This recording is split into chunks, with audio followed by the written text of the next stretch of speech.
on Off the Ball. Yeah, you're welcome along. Sunday Papers, Joe Molloy with you this afternoon. Very happy to say we have journalist Cliona Foley with us, and we have chief sports writer with the Irish Daily Star, Kieran Cunningham, as well. I will start with the back pages and the Mail, first of all, here with Mo Salah. I think we can register that as a six-pack. I think that qualifies. Treasure chest, it's a picture of Mo Salah celebrating yesterday, top off. Body shaming all of us. So Salah shines as Liverpool display full array of riches. Liverpool 3, Crystal Palace 0. Jurgen Klopp writes, Ian Stewart tried to play down expectations yesterday in the wake of their brilliant performance. It's been a good week for Liverpool, I think you would have to say. Also on the back page, must do better, how the IRFU could instantly lift the women's game. So we'll probably come to that at some stage in the discussion this afternoon. Sun Sport, this is on quite a few of the back pages. It's Ole Gunnar Solskjaer and Rio Ferdinand. So all guns blazing is the headline. Solskjaer tells Rio, I'm the boss. This in light of Rio Ferdinand's comments on BT Sport after the United defeat to Young Boys, where he was pointing to Ronaldo and Bruno Fernandes to a lesser extent on the sideline. A bit like when Ronaldo was on the sideline for much of the Euro 2016 final, managing from the sideline, and Ferdinand was suggesting it's undermining Solskjaer. Solskjaer's come back and said that Rio has this all wrong, and it's not the case at all. Sunday Times, picture of Pep Guardiola. Thanks for nothing, Pep. 0-0 draw yesterday, Manchester City. A day after rallying cry to Man City fans, Guardiola serves up goalless draw with Southampton is the subheading there. And then interesting story from Stephen Jones on the front page of the Sunday Times. A rugby plan for just 15 minutes of full contact training.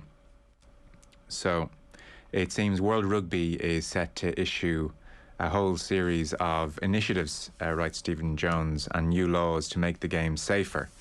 One of those being a limit on the number of times that teams can have contact training. This is obviously something that we've seen in the NFL for, I'd say, the guts of a decade now at this stage. And Jones writes, for instance, this would cause some major coaches to have a rethink.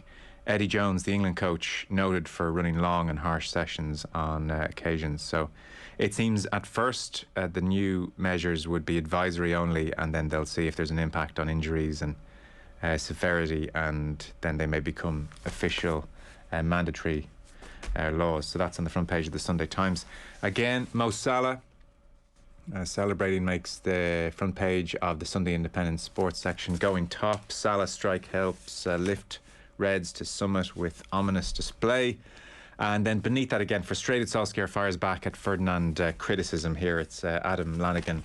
And so Solskjaer is making the point on Ronaldo and Fernandes that they were only very briefly on the touchline, and it was only on the back of a terrible refereeing decision. He says they were aggrieved over a few bad decisions. That was it. He said then Cristiano sat down, Bruno sat down as well. We know there's only one man allowed in the technical area, either me, Michael Carrick, Mike Phelan or Kieran McKenna. So it was just a spur of the moment thing, says Solskjaer. Back page of the Sunday World then.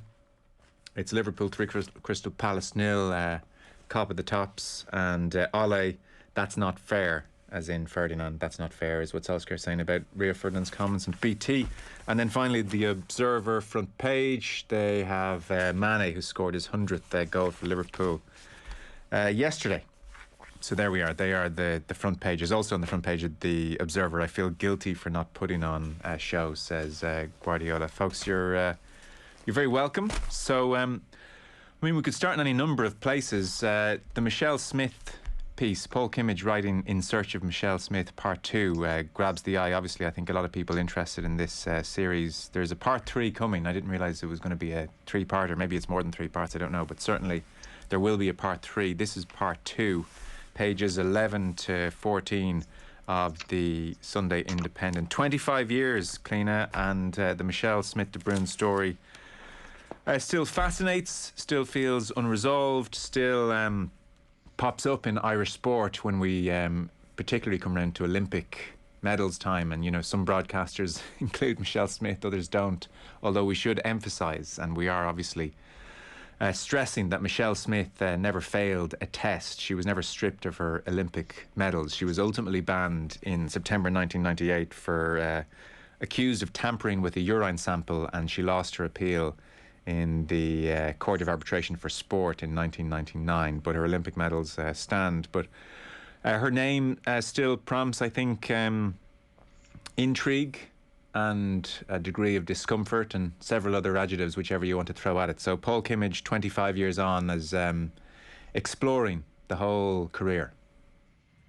Yeah, exploring is the word I'd use. I suppose I worked through that era. I wasn't involved directly in it at any stage, but I know the story, if you like. And to me, I haven't seen anything new in this yet. I was interested very much in the section today on Sean Gordon, who was the recorder for the Irish Swimming Association at the time, and there's some really interesting stuff in that. Now that's new to me, all right, because he outlines how when I suppose just to let people know, the genesis of today's piece is really the point at which Michelle Smith started to suddenly improve and how other people saw that. And the main, I suppose, testimony here is provided by Gary O'Toole, but also by Sean Gordon, who was a representative of the Irish Swimming Association at the time. So it goes into detail about when she suddenly seemed to improve, and Gary O'Toole's misgivings about her sudden improvement, and how he noticed in 1993 when they were going to a World Short Course Championships, how she had physically changed. He just noticed that, and then it, as Paul does always in great detail in the way he writes, goes through her time changes, the sudden changes and the major improvements. But I was really interested in Sean Gordon's testimony, and as I said, he's a man who had huge reputation in Irish swimming, and was he was, if you like, he was a person who took the results and records and what was a national record and everything. And it's really interesting that Michelle Smith based herself in Holland for a period, and I'd never seen this before, that she was sending over faxes of new records, but he felt that where they were coming from weren't at sufficient meets, if you like, to be regarded as a national record. But she was sending them over and telling him, these are my times and everything. And then what really interested me, I suppose, was that when subsequently, after she had won her Olympic medals in '96, that she was proposed honorary membership or lifetime membership or whatever the phrase was, by the Leinster branch in Irish swimming, and Gordon refused to sanction that, if you like, or said he didn't think that it was appropriate, and he resigned his position. And that's a very interesting twist that I didn't know about. But as to, I suppose, when this series was flagged and it was like, where is Michelle Smith, or what happened to Michelle Smith, I suppose that's what I was thinking I'd see. And this is the second period of it, and we haven't got any new information on that, I suppose. So in some ways it's left me a little bit, I'm still wanting to see more. At this period, I was away, I didn't get to read part one, but this period, I suppose, Kieran, as Cliona mentions, documents that time in Smith's career where she went from, by the elite standards, very, very average in her early 20s, through to obviously three-time gold medal winner in '96, and the rate of improvement, and as Cliona mentioned, Gary O'Toole being struck by the improvements in her. So that is what this period ostensibly is looking at and covering. What jumped out to you? What anecdotes or moments in the piece registered with you? The letter from Sean Gordon to the upcoming AGM of the Leinster branch of the Irish Swimming Association, as it was. And the reason it jumped out is because he made it clear that he didn't really believe in Michelle Smith and what she had done. And he pointed out that many others within Irish swimming didn't believe in it. And he pointed out that the only congratulations achieved or received from other federations came from the People's Republic of China. And one of the things back then, because I think I've read more about this story than any other story in Irish sport, because it's arguably the most significant. And this is a media slot. It's very significant in terms of media coverage of Irish sport. And I think it was a game changer in that even a lot of journalists fell out with each other over this story. I remember a few years ago, David Walsh wrote of bumping into Liam Hayes, and they had their first conversation in years. And they'd actually fallen out over the Michelle Smith. Liam Hayes was very much pro Michelle Smith, arguing that she was clean. David Walsh went the other way. And but back then, there was often the impression that swimming, fingers were being pointed at Janet Evans because it was in the US Olympics. She was the home favorite. And the way it was spun here by a lot in the media was that, she was bitter because she'd lost out to Michelle Smith. But, it's clear from what Paul writes about Sean Gordon that there was a lot of people within swimming and within Irish swimming who were just as sceptical as Janet Evans. And to be honest, I think this is building up. I know I can see where Cliona's coming from because a lot of this would be familiar to me too. But I'm 54. I remember this well. Like I don't think. What age were you in '96, Joe? 10 or 11, I suppose. Yeah. So to a lot of people reading this, it's not new. So you always have to bear that in mind when writing these kind of pieces. That some people would think, I know this, but you have to set up a story that people mightn't be as familiar with. And the way it's set up next week, part 3, Hedge of Thorns, because there was a column Paul wrote a while ago about pulling up beside with a photographer near Michelle Smith's house. And I think he mentioned hedges around the house or something. So I have a feeling he tries to talk to her, or he does talk to her. And I think this is building up towards that. I think this would be a very interesting book. I think because it's different to what Paul has done in a while. Like Paul generally for the last few years has concentrated on columns and interviews and Q&A formats. I prefer reading like something like this. I think it's very well structured. I think there's a huge amount of thought put into the format of it, the people he talked to, and the way he's put together the story. And it does make me want to read more. And I think it's well worth reading because I think it's building up to something. And I did a piece with Paul around the 20th anniversary of Atlanta, around the 20th anniversary of her 4 medals. I did a piece revisiting that. And one of the people I talked to it for was Paul. And Paul said to me, I think it changed people's views of sport. It was a watershed moment for Irish people, for the public. The reaction to her at the time was she was a total hero. It was our Ben Johnson moment. Effectively, she was saying that scales fell from her eyes after that. But at the end, I finished up with that, and Paul said, what are those medals worth now? You know what? I wish her no ill will whatsoever. I'm happy for her to get on with her life. She wasn't the first person to cheat. She won't be the last. For me, when it was done and move on. So I'm interested that Paul has 5 years later decided to go back to it. And I'd be interested to see how this story concludes. Yeah, I found loads interesting in it, I have to say, and there were lots of bits and bobs I didn't know. It's the anecdotes, it's the colour, I suppose. Again, to emphasise, Michelle Smith has never tested positive for any drug. She was banned for tampering with a urine sample, and that was in 1998. This was obviously after Atlanta. It's important to stress that point. And she's kept a low profile. I mean, it was quite striking when she sent a statement into Liveline on the back of the Olympic win for the rowers. And so in that statement, she had said, 25 years ago this week, I became the first Irish woman to win an Olympic gold medal. By the end of that week in Atlanta, I'd become a triple Olympic champion. It was the culmination of 17 years training and dedication to my sport. Standing on the podium, watching the tricolour being raised and listening to Auron Naveen was and still is the proudest moment of my life. 25 years have passed and people still stop me to tell me where they were when I won my medals. I will always be incredibly proud of what I achieved in Atlanta and remain touched by the level of support still shown to me by the people of Ireland. Michelle Smith de Bruyne. That was to Liveline during the summer. I found that incredibly striking, interesting at the time, Cliona. I couldn't work out, was this a testing of the waters to see what the reaction was? I mean, it's a very defiant stance, and Michelle Smith de Bruyne there saying that she feels the support of the people of Ireland for her achievements. Yeah, and I remember noticing it as well at the time. And she works as a barrister, so she's a person who cares about legal matters and factual matters and things. And it did strike me as interesting at the time.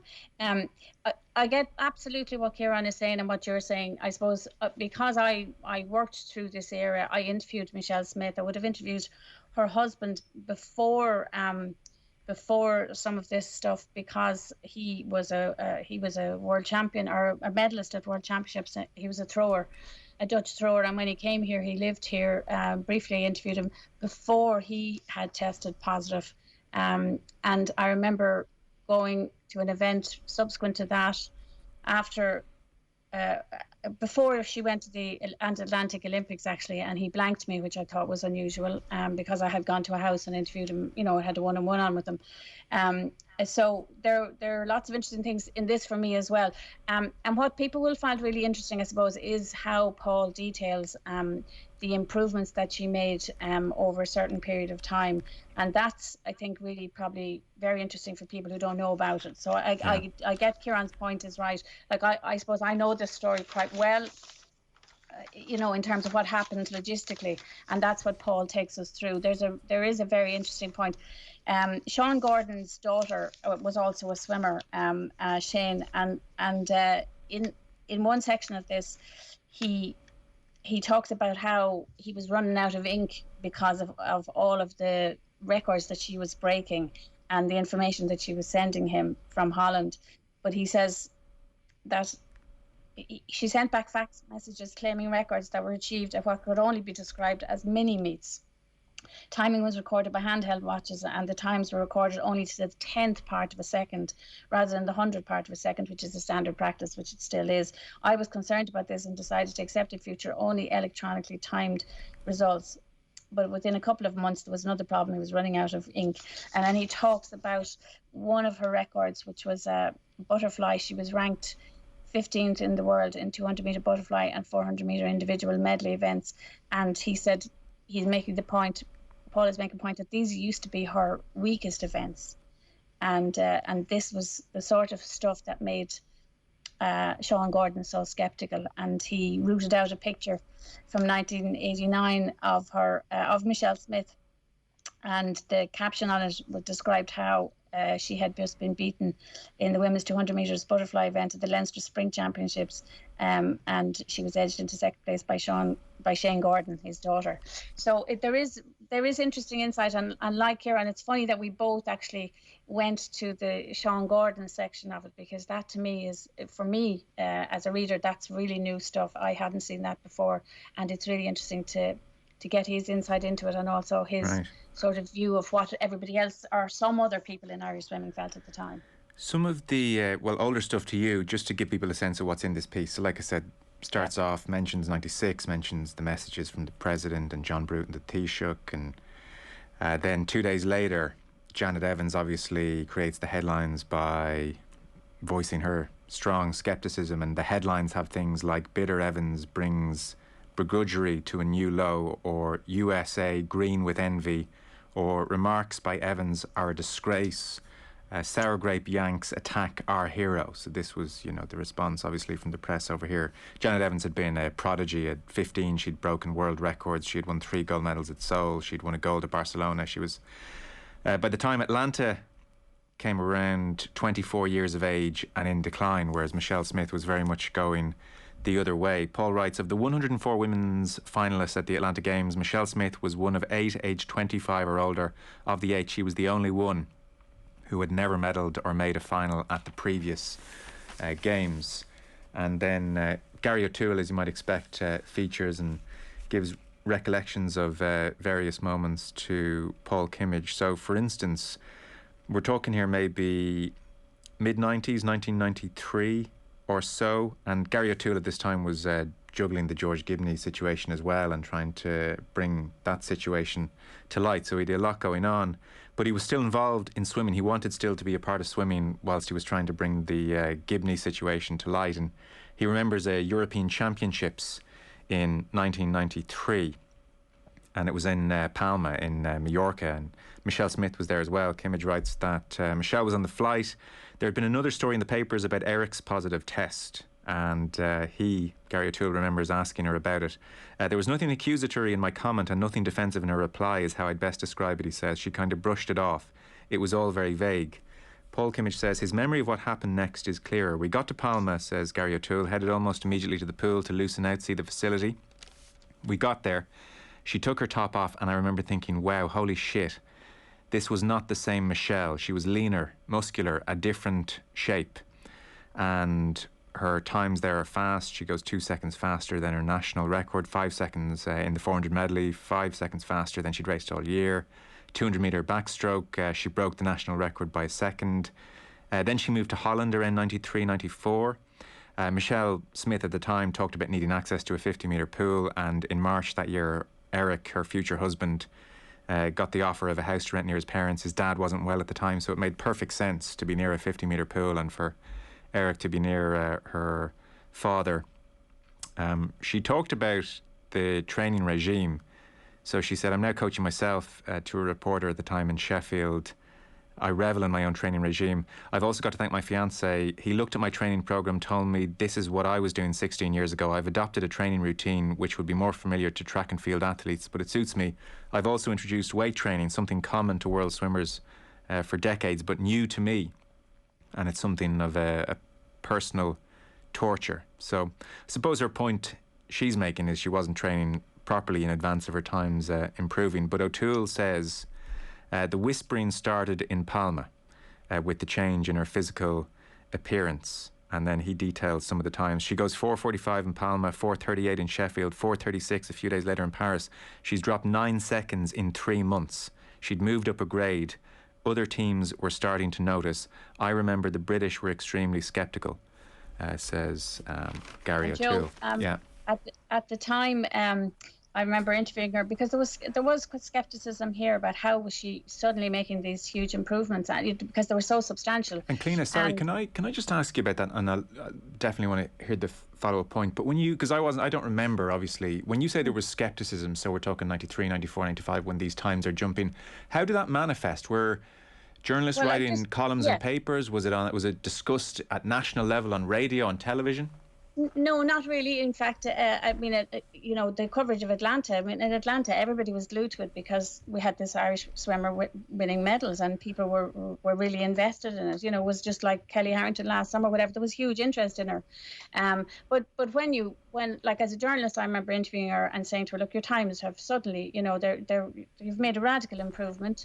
How has this been done?" And her argument was that her husband was helping coach her, and he had done things like said to her, "Look, why are you doing all of this distance work early in your sessions, and then you do the speed work at the end? In athletics, we don't do that. We do things completely differently." So, she had said, in training she was doing things differently, like doing her speed work early, when she had power. So there was that was the discussion, I suppose, that was going on, and that was how it was being explained. So it's interesting maybe for people to know that. So she was being asked questions even before she went to Atlanta on, how are you breaking all these records and producing these great performances now? So that conversation was going on, definitely.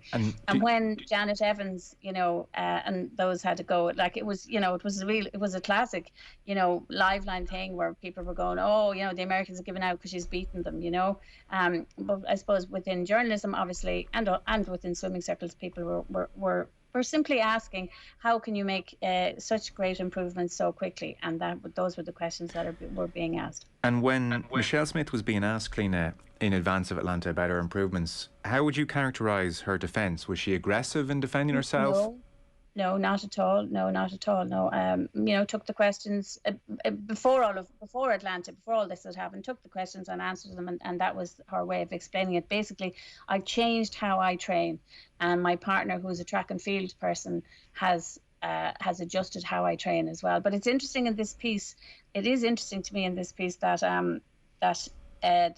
there's talk that she also was sick, and I hadn't seen some of this before. Paul has this, where there were times where she had she excused herself or didn't swim in events, and he has the minutes from IAS, which was Swim Ireland back then, meetings, and one of them in 1994, there's a very interesting caveat in one of them.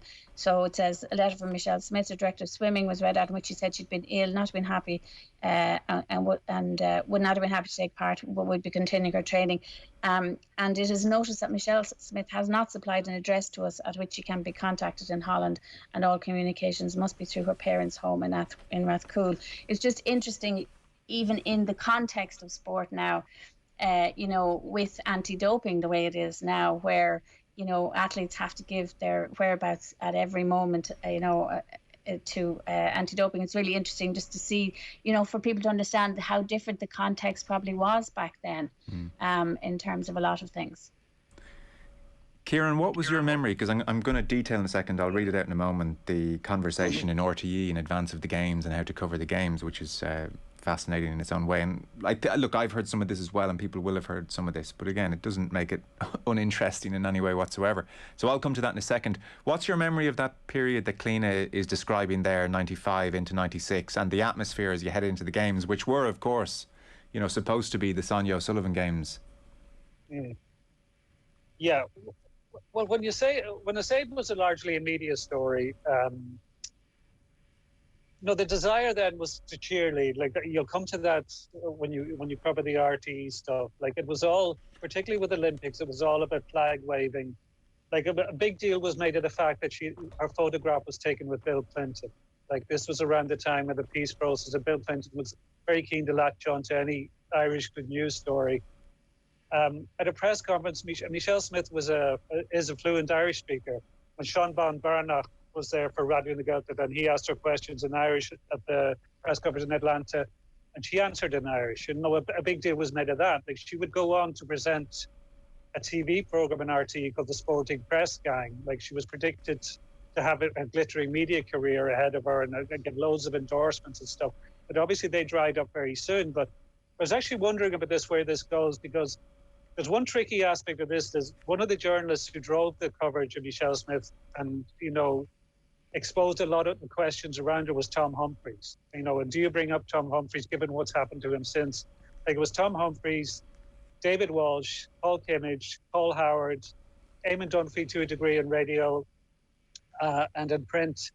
But there weren't many others outside of that in Irish journalism. Like, most of the others were on the other side defending her. So it became quite embattled and quite entrenched and quite bitter. And I've often wondered on a human level, because I remember Derval O'Rourke talking a few years ago. And when she was studying UCD, Michelle Smith had actually gone back to UCD to study law on her way to becoming a barrister. And Derval talked of, sometimes seeing her and people shouting stuff at her, calling her various names, related to her ban, calling her cheap, calling her dope or whatever. And also, she has grown up kids now herself and Eric. And she very much is adamant that she's won those medals and she has those medals. She describes herself as an Olympic champion. But I wonder when her kids, they know her Olympic story, if they Google her and they see the stuff that's been written and said about her, on a human level, it's such a tricky story. Like, it's, as Paul said to me a few years ago, she's not the first person to cheat. People cheat in all aspects of life all the time, but some people have to carry the stigma with them. On the RTE discussion, so meeting called a few months before the games. Gary O'Toole was doing his finals, obviously in medicine at the time, reckons it was about March ahead of Atlanta 96, and there were 7 gathered around the table: the head of sport, Tim O'Connor, executive producer Niall Cogley, presenter Bill O'Hurley, and the 4 lead analysts, so O'Toole swimming, Mick Dowell in boxing, Eamon Coughlin and John Tracy athletics. Atlanta being projected as the Sonia Games, so Tim O'Connor turned to Eamon first, Eamon Coughlin. This is obviously Gary O'Toole's recollection, I would think. What do you think is going to happen? Eamon was optimistic, effusive in his praise. Sonia, the greatest thing in track and field, guaranteed to bring home at least 1 medal. Tim turned to Niall and said, what are we doing with that? Niall Cogley had it all covered, remembers Gary O'Toole. There'd be an outside broadcast unit in Cove for all the reaction. They were going to link up with the family in Atlanta. Loads of colour pieces planned for the build-up. Tim was happy, that's great. Then he turned to me. How many swimmers have we, Gary? I said 5. He said, how will we do? I said, I think we'll win at least 2 gold, maybe a silver, and might even take 4 medals home. You could hear a pin drop. They were stunned. Run that by me again, Tim says. I said, well, 4 gold medals at best, definitely 2 gold. He said, who's going to win these? I said, our current European champion. She's the only one that's going to win any medals. He said, holy F. Then he said, Niall, what have we done about this? Niall said, well, not a lot. So Tim asks me again, are you sure? And that's when Bill interjected, look, he said, if he says it's going to happen, then we have to take it seriously. And then O'Toole recalls the period then during the games. He says, we spent the first 2 days, this is obviously after the gold medals started coming in, We spent the first 2 days avoiding the elephant in the room. Then it all kicked off with Janet Evans. They showed the Evans interview, but a directive had come down from above that we weren't to discuss anything about Michelle Smith and drugs on air, and that suited me, I have to say.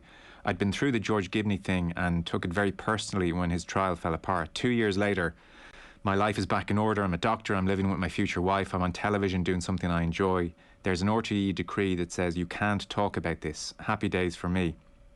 Was that honourable? Not entirely, but I didn't tell any lies. When people asked off camera or when journalists rang, I told them what I thought. I couldn't do that on TV. It wasn't allowed. Would I have answered the question if Bill had asked? Yes, I would. I wouldn't have been able to lie. So, were you both in Atlanta, or do you remember watching the TV coverage? I remember watching the TV coverage, yeah. Was it uncomfortable? Could you sense that there were things not being said, especially if, like Janet Evans has spoken? No, I mean, no, you can't just play the Janet Evans interview, I presume, and then say, and now we'll go to the fencing highlights. No, I remember there were discussions, all right, but I don't remember that there was anything. Look, television is always, very. I mean, the analysis level on television back then, particularly, probably wouldn't be what it is now. I think, Joe, that's fair to say. You know what I mean? Yeah. And also TV. When you're covering the Olympics, everything is in terms of sound bites. It isn't always the place that you're going to have massive analysis. And definitely back then there wasn't that sort of analysis. And there was that mood of, oh, this woman is doing amazing things. And there was that move. I remember actually. One night I couldn't see one of the finals. I was out or I was working, and I remember on my way home popping into a pub in Temple Bar just to watch it. Just to see because the time difference, just to see the performance. So like it was, she was regarded as an absolute, generally the conversation, and it is interesting. And Kieran is right. Like one of the elephants in the room in relation to this is that Tom Humphreys was the one who led the serious interviewing and the serious questioning of her as a journalist at the time, and subsequent to there, and I'm sure it'll come out in future pieces. There was there were press conferences, or there was lawyers involved, and it all got very interesting. Well, for television, Kieran, to be fair, when it's just happened and you don't have proof, Kieran, I mean, legally you've got to be so careful, and it is difficult in a live environment. I mean, it's one thing whispers, it's one thing Janet Evans voicing suspicion, it's another to go on national television and say something which would get you in trouble very, very quickly. Yeah, but see, it wasn't just television as well, Joe. Back then, it was well documented at the time, Tom Humphreys was going to leave the Irish Times over the Irish Times not wanting to run some of this stuff. Questioning her, and this was, the spin that was out there in the media. Don't knock the national mood or whatever. This person is a hero, and Ireland had never really engaged with doping stories before. Paul had written a Rough Ride a few years earlier. There'd been, Sean Kelly had failed tests, but nothing was ever made of it, and there was this feeling that that's what Russians do or Canadian sprinters do. Irish people are pure. Irish people don't cheat. They have a different kind of moral compass. So a lot of people actually genuinely found it hard to accept that an Irish a competitor could actually have cheated at the highest level of the sport. They thought that was beyond the pale. That was what filthy foreigners do. And no, it's hard to believe, but that attitude was there. Well, it was there for good reason, in that there was no proof of anything otherwise that this person was doing this legitimately. Do you know what I mean? Like, the results were the results at the time. But as is highlighted in the piece, Cliona, the results made no sense in terms of her age, her body shape, her previous track record, her coach's background as a discus thrower who was suspended for 4 years. It made no sense. But it was. It was still circumstantial, I suppose. Yes, what I'm saying is that's just my point. Is like when you're asking me what was the level of analysis at the time, the level of the analysis at the time on television was in the immediacy. This is what she's done. That's amazing. Other people would have been asking, well, why is she doing that, and how is she doing that now? And we're just kind of saying what she was saying at the time and what was being said at the time. Yeah, I think there's another important point as well. It goes back to when I talked to Paul for this story 5 years ago. And Paul said to me it was harder for him to cover than Lance Armstrong. And the reason was he knew cycling inside out. He said, I knew nothing about swimming. So that's the case with a lot of us who cover Olympic sports. Like, you're coming into something that generally, you've had very little contact with in the previous 4 years since the last Olympics. And like, swimming is a technical sport, and a lot of us wouldn't know the detail of when swimmers peak and the kind of body shapes they could have and how progressions work. And that's when you have to listen to the people like Sean Gordon, like Gary O'Toole, that know it inside out. Because a lot of people just take it as, you're coming in and you're kind of wary of making a big judgment on something, you don't really understand. So I think that helps. And that can often help in a way if you are cheating. Because a lot of the people who cover those big events like Olympics are general sports media people. They're not specialists. So they don't actually have an intimate knowledge of the sport, So I think that's part of it as well. But it's an issue that never goes away. I remember talking to Ronnie Delaney, and I did an interview with him for his 80th birthday. And I said to him, what you did in 1956 is all the more remarkable, given that Ireland have had just 2 Olympic champions since then, Michael Carruth and Katie Taylor. And he said 3. And I was going 3. And he said, yeah, Michelle. And to me, it wasn't unconscious that it wasn't deliberate that I'd excluded her. It was just unconscious because of her subsequent ban. It kind of wiped those medals out of my memory. She just still does have those medals. If you go to the Olympic headquarters in Host, there's a roll of honor in the foyer, and she's on that. She's still there because she still has the medals. So, like, Eamon Coughlan was like Ronnie Delaney. Eamon Coughlan has defended her in the past. She has those medals. Jimmy McGee, has passed away since. He was always adamant that she was clean and she'd won those medals fairly. So there are still people who, would look on her as Ireland's greatest sports person. If you look at when the initial, look at the comments on under the initial part of this piece by Paul, there were so many people defending her and saying she is Ireland's greatest sports person. She has her medals. What's this all about?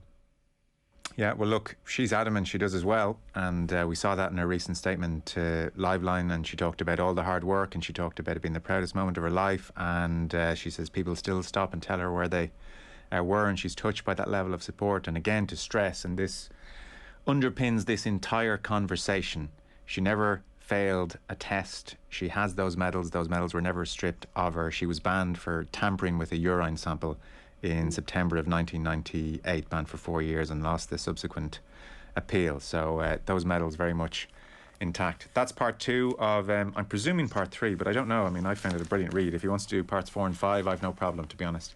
I mean, talking about it on the radio is a different prospect sometimes. Yeah. But sorry, final word. I would love, I'm not sure if it would happen, but I would absolutely love, it would be to hear from Michelle Smith, actually. And I'm dying to see what Paul can produce next, that's for sure. Okay. Well, that's in the Sunday Independent, pages 11 to 14. So, something totally different. We'll try and get through all the other stories. Sorry, we've probably gone on a touch there longer than planned. Loads of pieces in the papers today, I think, that are worth touching on. One that you wanted to mention, Kieran, this is Tony Cascarino. It's on page 7 of the Sunday Times, and it's a full page, it's a big piece, and it's Tony Cascarino really outlining why he thinks Chris Hughton, if he's available, go and get him, I think, in short, is what he's saying. He's not disrespectful to Stephen Kenny. I don't think he's taken a huge amount of joy in saying it. But the headline is, get Hughton. Ireland need to overachieve, just like Chris did at Newcastle and Brighton. So how would you characterise the Tony Cascarino argument here, Kieran? Nonsense, to be honest. Like, I knew this was coming because once Chris Hughton got sacked, I know there are quite a few people. Like, I'm not saying Stephen Kenny should be given, should be allowed to stay as long as he wants and lose as many games as he wants and go without winning for as long as he wants. Every manager, the record has to be judged. But I think there are people who just don't realise where the national team are and what the options are and what needs to be done. And a few years ago, I think Chris Hughton would have been a perfect fit as Ireland team manager. Now, the way the game has gone, I think he'd be a disaster because he's too defence-minded. He's too conservative. it's always a bad sign when stuff is leaking out of dressing room. And what was coming out of the Forest dressing room, like Forest is a dysfunctional club and has been for a long time. But, it was very negative about the way he operates. Like Stephen Reid came in yesterday. He changed the system, went with 3 at the back, went with a more positive system, and they won 2-0. And that's their first win this season. And, it just makes no sense. Like Tony Cascarino was saying, I said on the radio, this is what he writes, I said on the radio that Shane Duffy should be sent, put up front. So effectively what he wants is Shane Duffy, a centre half, as a big man up front, and the ball is hoofed up to him. Is that what we want now for the Irish team? Like everything has changed. Like, and a lot of people don't recognise what has changed. Like Brian Kerr has been quite critical of of Stephen Kenny as well. But I remember Brian in an interview a few years ago when Brian was manager. Robbie Keane wasn't in great form. Sometimes Gary Doherty was actually playing up front, who was centre half, stroke centre forward. So there was a bit of talk about Lee Trundle, who was at Swansea City and scoring a lot of goals, but he was never called up. And in an interview since, it was a few years ago today, I found Brian Kerr, one of the things Brian said about him was, he was playing in Division 3, so, that kind of went against him. But at the last international break, Ireland played 4 players from League 1, which is equivalent to Division 3, because that's where Ireland are now. I think a lot of the criticism of Kenny doesn't recognise the paucity options. And basically you're playing players who should be at under 21 level or B international level, but you've no alternatives. You have to play them now. And the way the game has gone, you have to play with there's no point hooping the ball up to Aaron Connolly or, or Troy Parrott. Eamon Sweeney touches on this as well. And he says, Chris Hughton, whose career has been distinguished by his commitment to attractive attacking football. I don't know where he got that from. That is off the wall because one of the reasons, there was a lot of surprise when Brighton got rid of Chris Hughton because, it's accepted he did a decent job, but they recognised they needed a different approach to move on. And they've got that under Graham Potter, who's a very expansive attacking coach, very progressive coach, and he's one who's tipped to go a long way. So there's just so many ex-pros, I think, who don't accept Stephen Kenny, and I think it's because of his background. They're so ingrained in the English game, they just can't accept this guy knows what he's doing, and they can't accept it as a different way. Like Chris Hughton will be similar to the Trapattoni and Martin O'Neill era. It will be very defensively solid, and you try and make the odd goal at the break. And those people that say it's all about results, they might get the odd result, but I don't think it would necessarily suit the players available, and I don't think it would be progress. He says, Tony Cascarino, so a sense of his argument, he says, with Stephen Kenny, I just see an idea, and the idea is so perfect that there's no debate, and I don't like that idea. You can win in many different ways, but you have to look at who you have and how you go about it. If you know the opposition can't handle headers, then get the ball in the box. Later on, he says, you can't outplay a lot of international teams unless you have incredible technique in midfield. And then he harks back to Jack. That is why Jack decided to avoid midfield. He says, we don't have the technical players to do it, so we have to mix it up.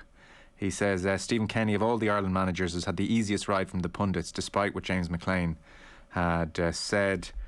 And he says, I think Chris Hughton's capable of overachieving because he's done that at Norwich, Newcastle and Brighton. Lost his job this week, but Nottingham Forest have had 18 managers in 10 years, and the turmoil is there for all to see. It's not because I like Chris or have a bias against Stephen Kenny at all, but there are some tough decisions to make with Ireland. There may be better candidates out there, but I think Chris would do a very good job. Cliona, thoughts on all this? Well, in some ways, this piece, there's a lot of contradictions in it, but Cascarino's point basically is that his point really is you make the best of what you have, so in some ways he's agreeing with what Kieran is saying, and that whole line about the midfield I think is really interesting because England found that to their sorrow last summer as well, didn't they? It's not rocket science, and he does stress, he says, I haven't had one conversation with my ex-Ireland teammates about whether it was right or wrong that Stephen Kenny got the job. We were all hoping that he could bridge the gulf between the level of football that he was at and then Ireland under 21. It's an interesting line, that he could somehow find a way with the senior team. My problem is nothing to do with where Stephen Kenny has come from, but I just see a flawed idea. I think that's worth, because that's slightly different to how Kieran is interpreting what he said. But one piece in it did make me laugh, though, and I think it's worth reading out. And that's he had a row. He's talking about having a row with Liam Brady when he was at Celtic, and that, I don't know whether you noticed that bit, but that cracked me up. Liam wanted me to do certain things, and I actually said, you're asking me something that I'm not very good at. If I said you should get at the far post and nod one down, would you do that? He didn't like that and pointed out that I was a professional footballer. But I was trying to make a point that Liam was brilliant in other ways. But can you imagine Liam Brady's face when he said that to him? Yeah, not impressed. He was asking Cascarino to drop into midfield and do things, and Cas is like, "Look, I can do plenty. I'm not doing that." So his whole point is that, you know, he thinks that Kenny is trying to be too creative with the players that he has. That's basically what he's saying, and it's not a last point. But I think Kieran is interesting and right about there's no reason to think that Houston would be the solution to this problem. And actually, Stephen Card has a piece in the Times, 2 pages on, with Paul Rowan, and he's asked about whether he thinks that he says it's not going to be very open football under Chris, you know. So that's kind of echoing Kieran's point that there's no reason to think that it would be any way different, and that he would take a very pragmatic approach to it if he ever got it anyway. But look, what I thought was interesting as well was Eamon Sweeney's piece. It kind of links into it in some ways, which is, you know, a lot of people under pressure in management situations, and I'm delighted that he's included Vera Powell in it as well with the Irish women's team, you know, because, you know, that's what management is tough, and if you're not producing results, that's where you get judged, and you get judged on the field, and that's how everybody should be judged in all of these things. And he talks about how you know, that they've lost the 7 in a row. Mary Hannigan had a brilliant piece in the Irish Times during the week about this as well, that women should be equally judged on, female managers and female teams have to be judged as well on their results. And he just talks about, he includes her in it, which I think is good to include a female manager in it as well, because these are all, Ireland women play Australia next week, the Ireland women's rugby team play Spain today. You know, these are results that are important, and their managers are under the same kind of pressure, or should be under the same kind of pressure if they're not producing results. Yeah, Italy today. Sorry to correct you. I know you meant Italy. Yeah, Spain obviously was Monday. Yeah, Joe, just a quick one. Yeah, sorry, Joe. One thing with the Cascarino thing, he mentions Jack Charlton, and these articles always mention Jack Charlton. People are highlighting, you know, people who want Ireland to move on from Stephen Kenny hark back to Jack Charlton all the time. Jack Charlton left Ireland as manager in February '96. Most of the Ireland squad now weren't born. You know, how is it's of any relevance to where Ireland are now? I cannot see. And even that's, you know, the anecdote with Liam Brady, you know, I want you to drop in midfield, do this. And, you know, Tony making the point that you don't want to be asking players to do something that's alien to them. What Stephen Kenny is asking his players now to do isn't alien to them. This is the way they play at their clubs. This is the way they play through the ranks. It would be alien to them to be told to hoof it up to Shane Duffy. I don't think he gets that. Yeah, well, that's page 7 of the Sunday Times.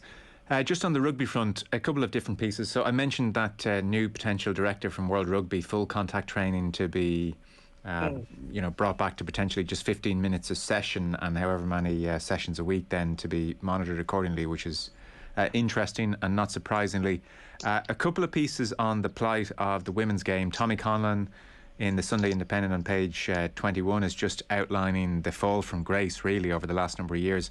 Rory Keane in the Mail on Sunday, I know you spotted this, Kieran, saying, well, look, Paul O'Connell's hanging around. Why is he not involved? It's a fair point. Yeah.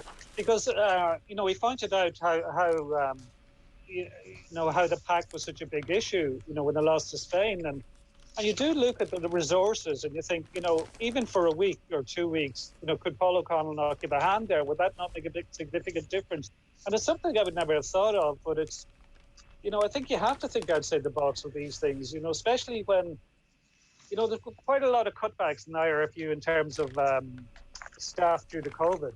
Yeah. So, you know, I think they have to be smarter in the way they use the staff that are there. And I think that would, I think Paul O'Connell, knowing the character he is, I think he would jump at the chance. I don't think he would say no by any means. Joe Schmidt did take sessions, so I'm sure they'd all be open to it. Absolutely.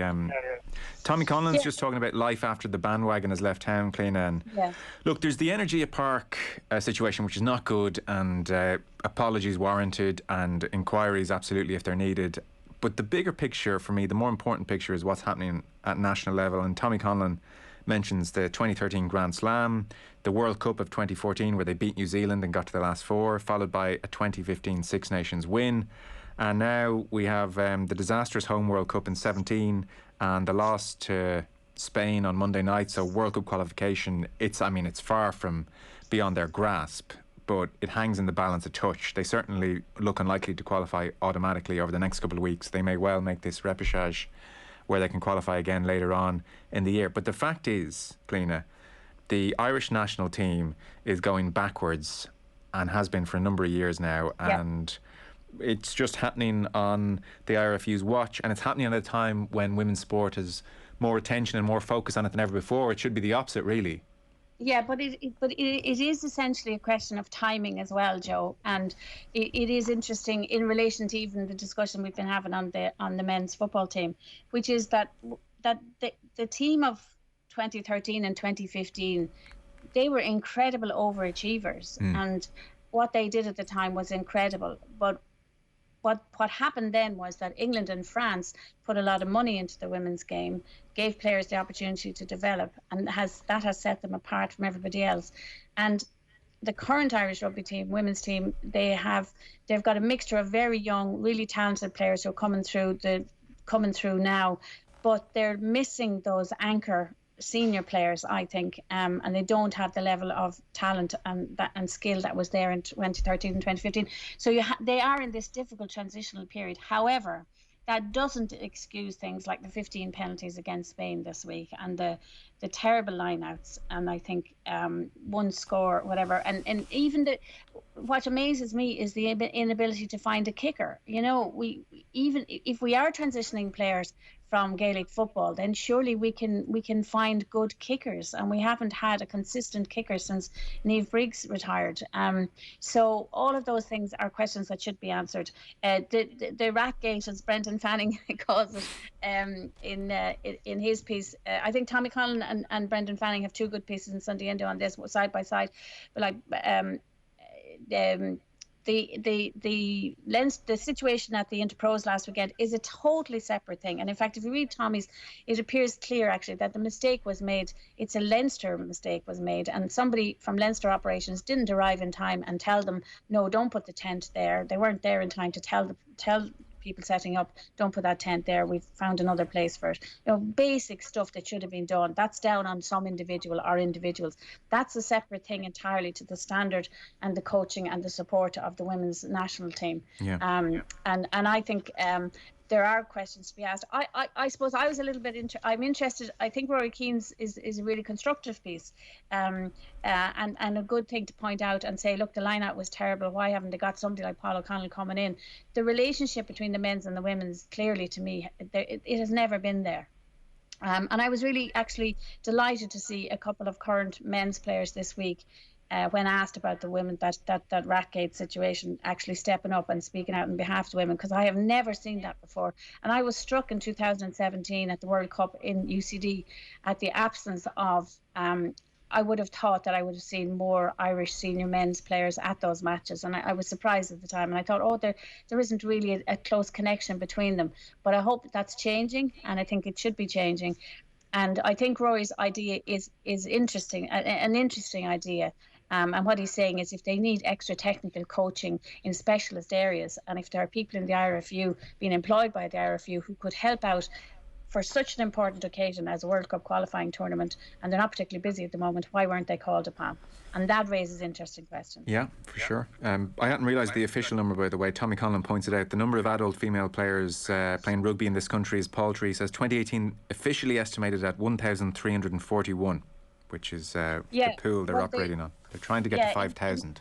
Yeah, in 2018, in response to criticism that they weren't doing enough for the women's game, which they clearly weren't, in 2018, the IRFU put together a study of the women's game, where it was going to go and what it wanted to do. We discussed it on Off the Bench. There were loads of highfalutin ideas in it, but what was radically missing, I thought, was any detail on the financing of it and how it was going to be financed. And those figures date from that, Joe. So at the time, yes, they were that's the official figures of senior registered women's players at the time, was only 1,341, which puts into context what an unbelievable achievement it was by that team of 2013 and 2015 to do what they did, and how exceptional they were. But it's making the transition since and meeting expectations since, and that's what Kieran is talking about as well with the Irish men's soccer team. Is we have these expectations, but how realistic are they really, and what's been done to effect change at the bottom of the grassroots level? Folks, we're going to run out of time. We had so many pieces picked out. Tyrone Mayo fallout. We had a bunch of pieces in Manchester United. There's some very interesting Ryder Cup pieces. Yeah. So to try and cherry pick a few, and we're leaving quite a few out. There's a lot in the papers this week. I think, Kieran, you mentioned Phil Jones, I know, in your initial text. Phil Jones is interesting because he blew up recently. I mean, look, he's been a figure of fun for a long time, frankly. He's in his late 20s now, but Rio Ferdinand went to town on him on Rio Ferdinand's own podcast, which I think might tell you something about the motivation there. But he went to town on Phil Jones recently and said, what's he doing there? 29 years of age. He's just keeping a place from an academy player. In effect, he's a waste of space. He's taking an easy wage. And it struck me, we never ever hear from Phil Jones. And so perturbed was he by the Rio Ferdinand comments that he has reached out, it would seem, to Jonathan Northcroft and given a 2-page interview in the Sunday Times defending himself, given the true story of what's been going on over the last number of months and the last number of years. What Rio said was poor. It was really poor. I'm not into disputes. I'm not into arguments. And if he didn't know, he didn't know. So, in effect, what Jones details here is just a horror show of injuries going back to when he was 20. Ultimately, he had the meniscus removed when he was 20. It wasn't repairable. So that left Jones with bone against bone in the joint of his knee. Linear movement okay, but always sideway impact caused pain. He'd lay a ball off, something as simple as laying a ball off. He said the resistance against the knee was agony, the merest nudge. For years, I'd go into games thinking I shouldn't be playing. Got to kind of May 2020 territory. He thought he got himself back into great shape, had a training session, and, blew up again. And he said, enough's enough. I've had too many anti-inflammatories, too many injections, too many close shaves. And he walked off the pitch. The headline is, I lost my mind. I thought I was finished. Ultimately, he seems to have had the last resort of operations. And thus far, it's going okay. And he's had 2 90-minute appearances for United's under-23s very recently. August 2nd, he completed his first full session. Teammates applauded him onto the field. Not something they would do, by the way, if they thought he was stealing a wage, I suspect. He said, I feel young. Not 29, but 25, 26. I've missed so much football. I feel I've so much left in me. And I think it was great, Kieran, to get the other side. And you can imagine, as he details the abuse he's taken and details everything he's been through, how he must have felt when he saw Rio Ferdinand effectively describe him as a waste of space, stealing a living kind of vibes. Yeah. And people can forget how highly Phil Jones was rated when he was at Blackburn. Like when United came in for him, Liverpool were in for him strong as well. And it was seen as a great coup by United to get him on board. And, he started, Jonathan Northcroft starts off the piece and he describes Phil Jones out walking in Hale in Lancashire with his 3-year-old daughter and pushing her little sister in the pram. And a workman walking past just says, Phil, you're shit. This 3-year-old looking at him. And, he talks about he eventually went off social media because he got so much abuse. To be honest, the more I hear of Rio Ferdinand, I think he's a problem for Manchester United. All these Solskjaer, would have been seen as quite close to him. And he came out against him over stuff he's been saying about Ronaldo.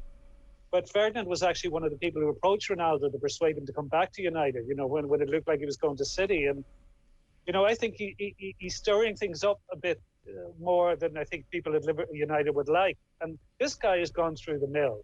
And he had become a figure of fun by people who didn't know the story. And the story is pretty grim. He's lucky to be in one way to be in the position he's in, that he's a chance of coming back, because he's gone through so much of a horror show with that knee that, he should really be finished. But I hope he can come back, because on a human level, I really feel for him. And nobody should have to put up with what he's had to put up with. Yeah. Hard not to feel sorry for him. There's a little a subsection where it's a welcome lift from Fergie, and so it's Phil Jones recalling how a meeting this year, and so imagine a very low ebb at the moment, meeting this year with Alex Ferguson lifted his spirits.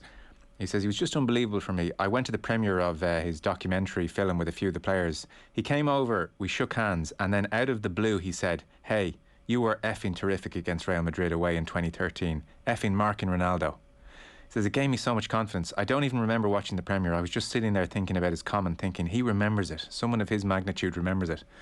I just found myself thinking, Cliona, could I just not get Fergie in to manage the team? Is there one more year in Fergie? Well, the interesting thing is as well, though, like for all that you hear about how brilliant Ferguson was one-on-one, and it always strikes me that Mick O'Dwyer, I always think that Mick O'Dwyer link is similar, you know, how he could build players up. But there's a good piece as well, is in the Mail on Sunday today, or is it Sunday Times with Peter Schmeichel, David Walsh and Peter Schmeichel on his book.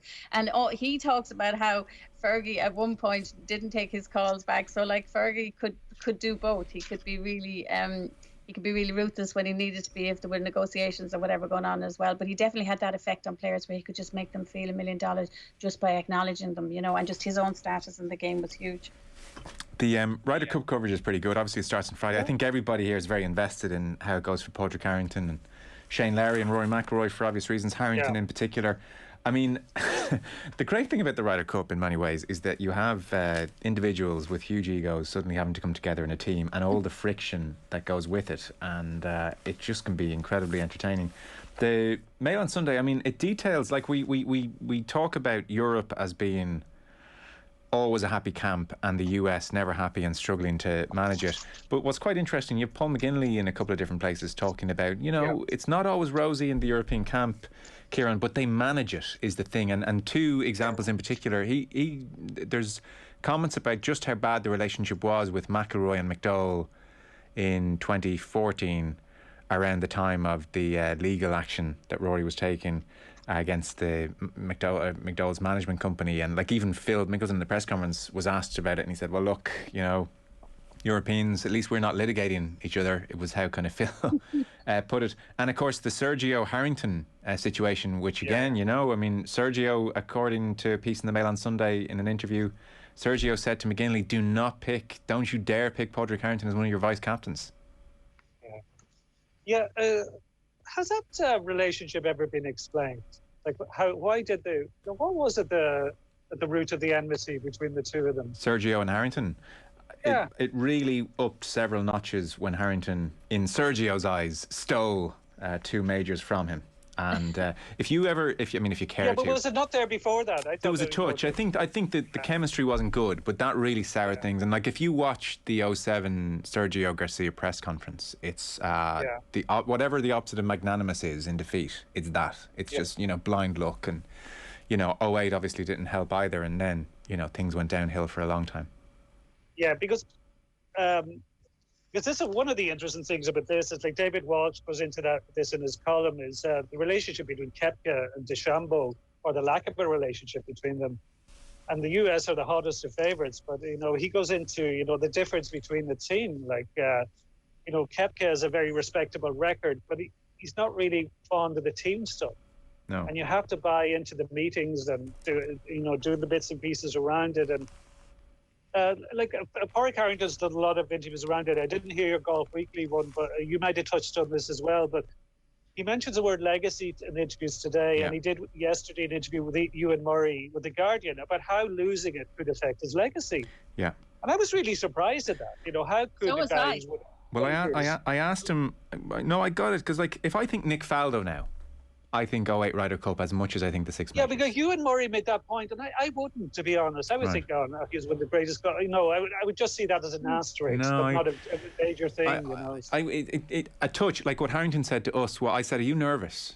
And he said, no, I am. Because he said, winning another major wouldn't actually change my legacy that much. Winning a tournament, nothing. Winning a major wouldn't transform my legacy. Winning Ryder Cup captain, he said, yeah, that's another part of the epitaph. Yeah, but I was surprised that he thought that he'd be judged on it, in you know, that it was so important that he thought it would affect his reputation, long-term reputation, negative. And I was exactly like Kieran. I was like, really? Do you really think that? I was really surprised. Once you're not an infamously terrible captain. I mean, I guess you can be a losing captain, and you know it was tough and we were unlucky and you did a good job. But once it's not like, you know, mumbles and grumbles to the press afterwards about everything you got wrong. Yeah, well, I actually, I mean, there's loads of great stuff in the papers today, but I actually think that Paul McGinley's column in the Sunday Times is maybe perhaps the most insightful. I found it fascinating, Yeah. because he talks about kind of the three key things he talks about, and one of them is that don't overplay the team element to individualistic or introverted players, because not everybody thrives in a group environment. I think that's fascinating. Like that's been something he'd be thinking about, and that a manager has to think about that, because this is the ultimate test, as you say, have so many big egos, and how do you get them to marry and make great pairings. And then the other thing I thought was really interesting in his piece as well, these are insights that I haven't really seen before, was he's saying about his preference to partner, how you judge a partnership, and also how to get the right rookie with the right experienced player, and how important that is. And for the Americans, that's going to be huge. Like Stricker is a, clean pair of hands. You would think Stricker's, he talks as well about the diplomacy element of it. And you would think that Stricker isn't going to mess up badly on the diplomatics front. He's one of those, American players that has a very, always had a very kind of, played with straight bat, nice reputation. But the pairings is key. The chemistry is key, and I think this is a really good column. Anybody who's interested in Ryder Cup will be well worth reading it. Agreed, totally. Yeah, really good. Like he was saying, do not send a rookie out with a superstar. Like, don't put Rory with a rookie. He said a perfect player to put them with is someone like Lee Westwood. Doesn't have a dominant personality, but is very relaxed. So Bernd Wiesberger, the least experienced of the rookies, put him with Westwood, which I thought was great. And also, please and thank you, and be super nice in the media, because this will be the most partisan crowd ever in the Ryder Cup given COVID. It will be just literally, I mean, if the Solheim Cup's anything to go by, it will be 95% Americans. So he said, what do you do? Do you take that on? Do you put your hand behind your ear and go big and try and make a cauldron atmosphere even hotter? He said no, be as nice as pie in the media, respectful, on the charm offensive, celebrate your puts but don't over celebrate them. So I even thought that was kind of interesting. I mean, you wonder is really interesting. Harrington thinking that way as well. So it was good. You just see, there's obviously a lot of pressure on Padraig Harrington. There's a lot of pressure on Rory McIlroy, because he's key, as Paul McGinley said. But you consider the pressure on Shane Lowry, and there's not a huge amount about Shane Lowry in the papers, but basically the UK media want Justin Rose there.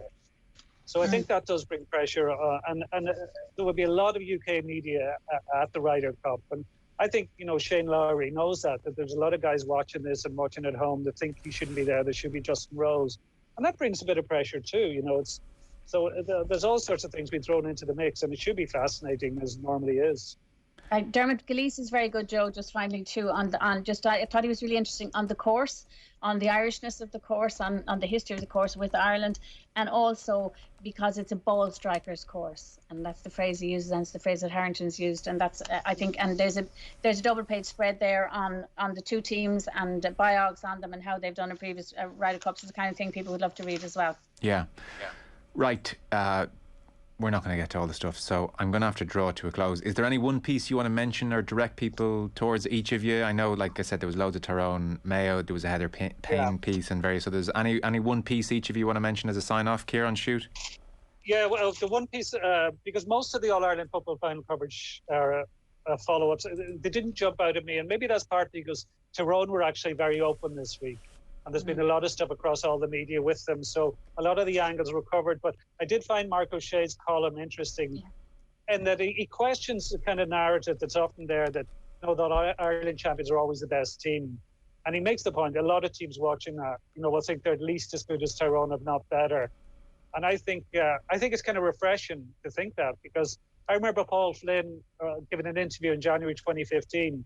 That was the year after Donegal had beaten Dublin. And he said we were the best team in 2014. He was adamant on it. So, I think it's kind of. I did a piece yesterday very quickly with Mickey Whelan to mark 10 years as Dublin's breakthrough All Ireland, and he was talking about Mayo, and he said they lost so many All Ireland finals by a point. He said if you lose a final by a point, it doesn't mean the other team is better than you. It's just a kick of the ball. It's just chance. And often that is like, for all this, Mayo were poor. With 67 minutes on the clock, they were a kick of the ball away from Tyrone, who played really well. But then, we're led so much by the final scoreline, and all the analysis goes, and there's so much stuff now that Tyrone can be a dominant team, etc. But really, these things, if the penalty goes in, it's so many things change. Little things can make such a massive difference. Oh yeah, totally agree. I'd be shocked if Mayo played them again. Would they ever be as bad again as they were that day? There's a good angle at that as well, Joe. Just briefly, I think Mark O'Shea hits a good point there as well. His point in the piece is that Dublin could come back strong again. Rather, why are people writing them off? But one point he does make is like in relation to COVID, people have trained less. There's less pressure on players. We've still seen, they can produce it. So would something like that persuade somebody like Jack McCaffrey or Paul Mannion back into the Dublin setup? Have things changed? And that's a really interesting angle to take, I think, as well. Totally agree. Like if Paul Mannion or McCaffrey turn around to you and say, look, I can't commit to this January penance. Mark O'Shea calls it penance, which is so, like, it's this GAA thing, we have to suffer or we won't deserve to win. Maybe it's a Catholic thing, I don't know. If they turn around and say, look, I'm busy with work, I'm busy with life, I'll keep myself ticking over, I'll really get going sometime late league, and trust me, I'll be fit come May, I'll be fit as you like. I mean, jump at it. This notion of collectivism when it's amateurs playing, I think maybe is a touch overdone. So I agree with that point totally. Folks, thanks so much. That was such an interesting chat on a few different levels. So it was great to have you, Kieran Cunningham and Cliona Foley, on the Sunday Paper Review. Thanks again, guys. Thanks, guys. Thanks. The Sunday Papers on Off the Ball.